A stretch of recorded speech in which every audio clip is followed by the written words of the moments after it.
Hey humans, welcome back to otro videito más. Today we're gonna be switching from regular glasses to the Ray-Ban Meta glasses. So you guys can see this perspective and you can see what I'm doing from this side. So today we're gonna be it's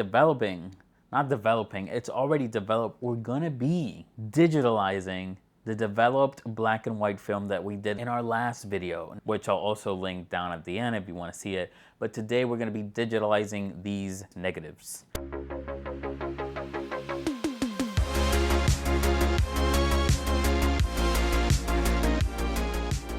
I have them hanging here. They've been stretching out with another clip at the bottom, so you know it doesn't curl up.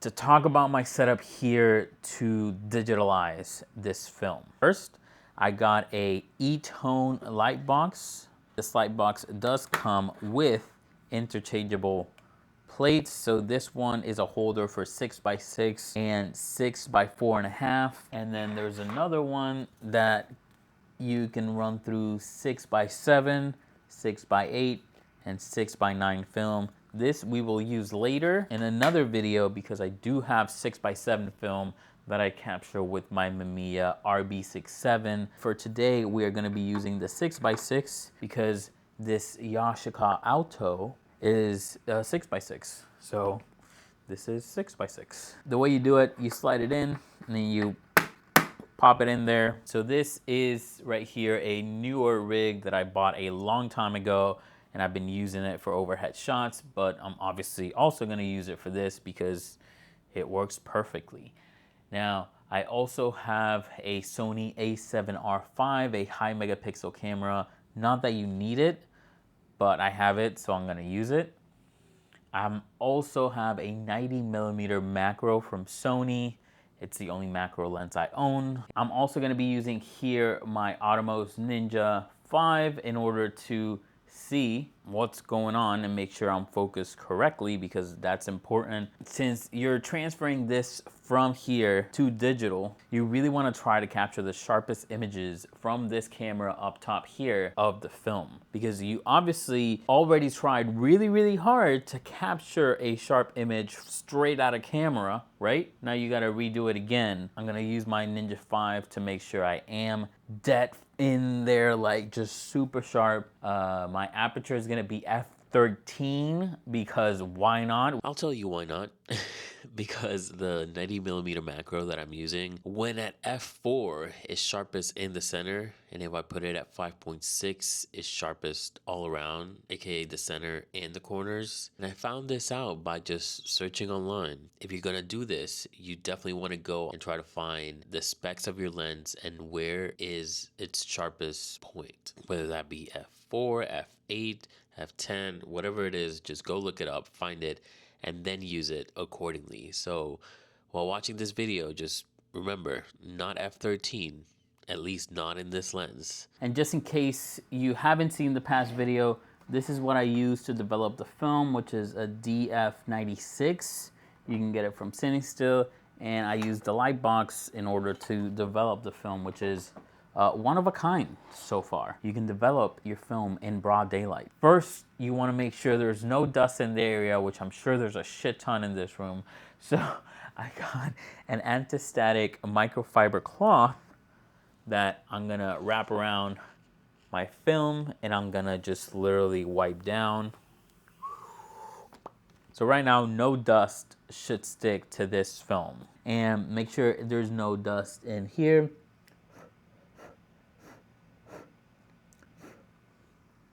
You can also use a blower, which I don't have, surprisingly.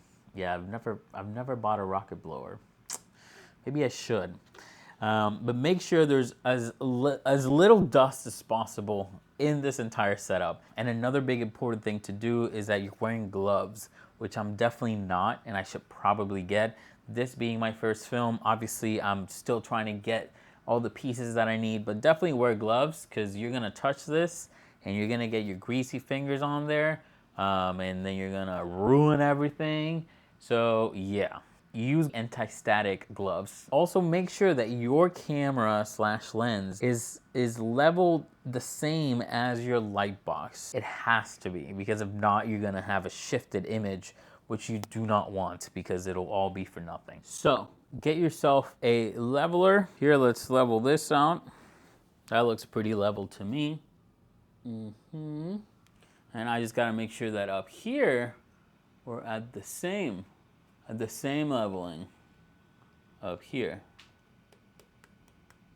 All right, so to me, that looks pretty leveled. I'm sure there are better ways, but if this is wrong, if this leveling is off, then I'll see it. I'll see it in the camera. I'll see it when I go check these photos out. So either way, it'll be apparent. And if you still have the film, you can redo it. Make sure you don't take too long after developing the film or after receiving the developed film to do this. You want to do it like either right away if you're developing yourself, like make sure the film like it's all dry, whatnot, and then go ahead and scan it, digitalize it, however you want to say it. I do have focus peaking here and zebras on my Ninja 5. We are gonna take the film with gloves, be it I don't have any, and since I don't have any, I'm gonna grab the little edges and try to not touch the actual photos in there, but you know, it'll happen. I am aware. You want to try to slide that in as nicely as possible without damaging your film. Now after it's been through, I just do grab it here at the end. There we go. Now we got our first one. Boop, boop. All right, so the way you set this up, you want to look at your histogram. You need a histogram. This is your histogram right here on the Atomos Ninja 5, and then you have your histogram here on your camera. You want to get your highlights to peak right here. You want this white light to peak. So I'm coming down here, I'm lowering the shutter speed until this line right here goes all the way here to the edge. And then once your highlight is peaking all the way to the top, you're gonna be able to see that the shadows come off this edge right here, which is precisely what we want.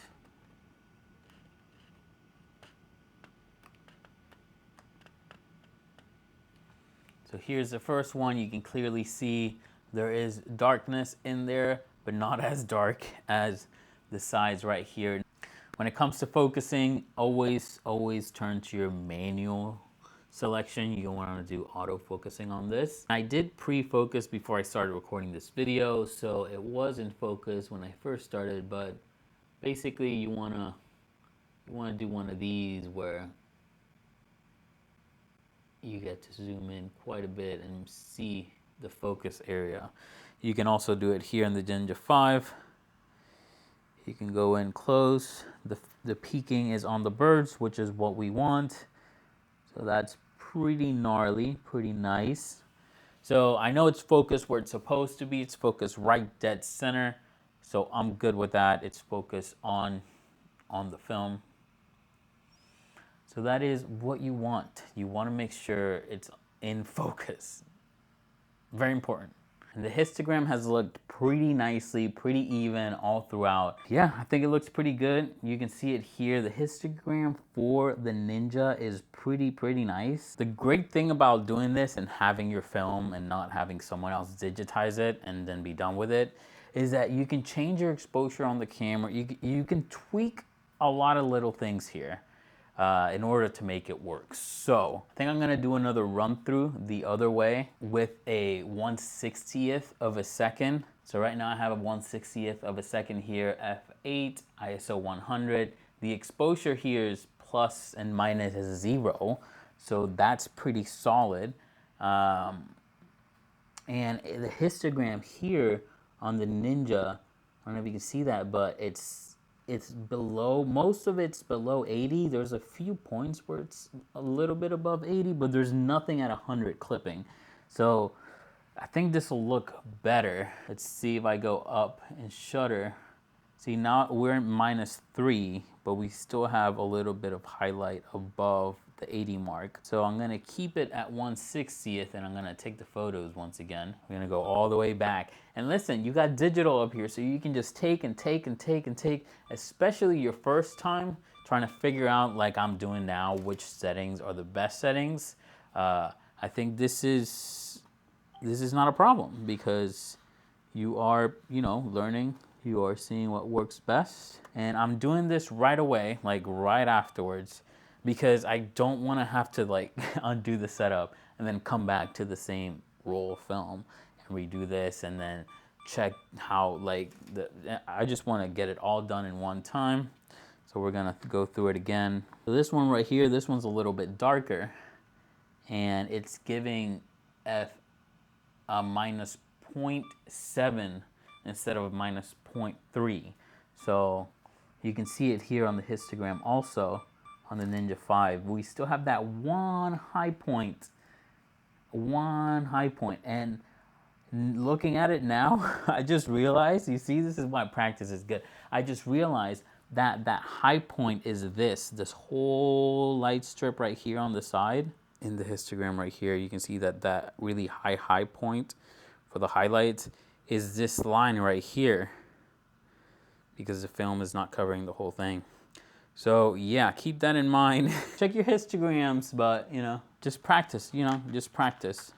All right, so I'm doing another run through at shutter speed of 100. So if you see here in the histogram, you can see that everything is right there below 80, which is kind of where you want it. Should be the sweet spot. So we are going to just take all of them again at 100, shutter speed f8, and ISO 100. Yeah, everything is right below that 80% line, which is what we want. I believe that's what we want. Maybe I just go in there, see them, and it's not what we want. And if it's not what we want, I'm gonna cut right now and let you know that that is not what we want. But I think that's what we want. I'm pretty positive that's what we want. I only got like 10 minutes to go before I have to leave. So let's finish this up. I'll upload the photos to Lightroom. I'll look at them, see what's going on. I can't freaking wait. And then after they're loaded in there and I review them, I will come back and let you know what I think. And I do have to say the highest highlight in here is the shadow, is the darkest shadow, if that makes sense. Like dark here is actually light. Does that make sense? It's a negative, so does that make sense? Yeah? Okay. So everything, so a simpler way to put it is everything you see as dark in the negative is actually bright. It's actually bright, you know what I mean?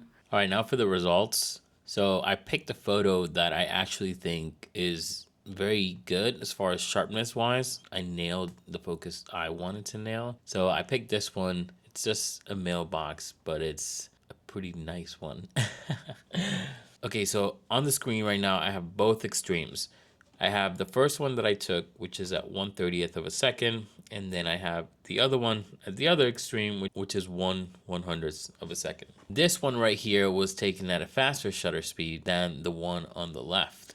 They're both at aperture f8 and they're both at ISO 100, so the only thing I'm changing is the shutter speed. Now, as you can see, the one with the 100 shutter speed is a lot darker than the other one. The one at 1/30th of a second is obviously a little brighter, at least on this side of the negative. If we were to just zoom in, right? Zoom in here. Obviously right now, there's a lot more detail that we can see in here. Like this one, you can barely notice what is that, you know? So definitely more detail on this side. If we go now to the darker side, there's obviously, again, more detail here. You can see a little bit more and whatnot, but we have to keep in mind that the dark parts here in the negative are bright spots. This is where light was. And the parts of the film that are the brightest is actually shadows. Always keep that in mind when dealing with negatives. But if we invert and go into the positive, which it's pretty simple to do, I'm going to show you here in 2 seconds so you can do it if you need to. You're literally going to go into the edit part. You're going to go to the light, go to curve, and then you're going to select the white, which is like all light. And you're literally going to invert these two dots right here. You're gonna turn and boop. It's gonna go all white, and then we're gonna invert. There we go. That's one. We're gonna do the same with the other one. Go over here, invert, and now this is what the photo looks like. Now, we're gonna look at it again from this perspective, okay? The one I took with the 1/100th of a second is obviously overexposed. It looks a little too bright. And then the other one at 1/30th of a second, I mean, to me, it looks pretty perfect. It looks as perfect as it did the first time, like when I was there in the moment. Let's just say we want to tweak a couple things, right? So now these two are edited. Now that I have them where I want them to be, edited wise, we can see that I had to do a little bit more to the 1/30th of a second versus the 1/100th of a second. We're at the 1/30th, right, of a second right here. And you can see, right, the contrast was pulled, highlights were pulled, shadows, whites, and blacks, right? All that was pulled. And then I did a little bit of dehaze over here. And then we go over to the 1/100th of a second. Just take a look at the sliders, 3, 2, 1. You see? A little bit less stuff needed to be pulled. Obviously, I raised the exposure, which in positive terms, when compared to the negative, raising the exposure technically lowers the exposure. So all the sliders that you're seeing, they're doing the opposite of what they're supposed to do because we're dealing with a negative here. Okay, so if we zoom in, right? This is pixel peeping, which in film, it really doesn't matter. Because it's film, y'all. Like, you know what I mean? And honestly, to me, if I had to pick which photo looks better, like which one I would pick to put out, it would be this one, the 1/100th of a second. So, to me, the 1/100th of a second, to me, it looks better. That's what it is. That's the image I like the most. To encompass this whole thing that we've been looking at, I would shoot at 1/100th of a second, right, with a 2-second delay. Technically on this lens, I should have shot at f5.6, but I didn't. I shot at f8, which is not bad compared to the beginning where I said f13. Nuts. Yeah. And then ISO 100, ISO the lowest. We don't want to add any grain than what it already has. So yeah, those are the settings. 1/100th of a second, f5.6 for this 90mm macro, and ISO 100. And I think the images are pretty darn good. So even though I use f8 on this scenario, my recommendation is using f5.6 on this 90mm macro, 1/100th of a second of shutter speed, and 100 of ISO. This is where I'm going to leave you. All the stuff I use is going to be in the link down below, including this Movo like mic holder, microphone holder. I'm using the DJI Mic 2 because I'm using the Osmo Pocket 3 right here to record this part. So I have this all together. And if you're wondering how does it stand, since it doesn't have anything under, I got this. Get it? For an M for mic, like microphone. Get it? Just a little stand. You can put the microphone on. Boop. And then you can just, leave it set. Just like that. So nice. But I 3D printed this, so there won't be a link. But if you want the STL file, let me know. I'll send it to you. Alright. That's it for today's video. Thank you for watching. Let me know if you have any questions, any comments, any criticism. Don't forget to like, subscribe, and yeah. Hasta la próxima.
last two.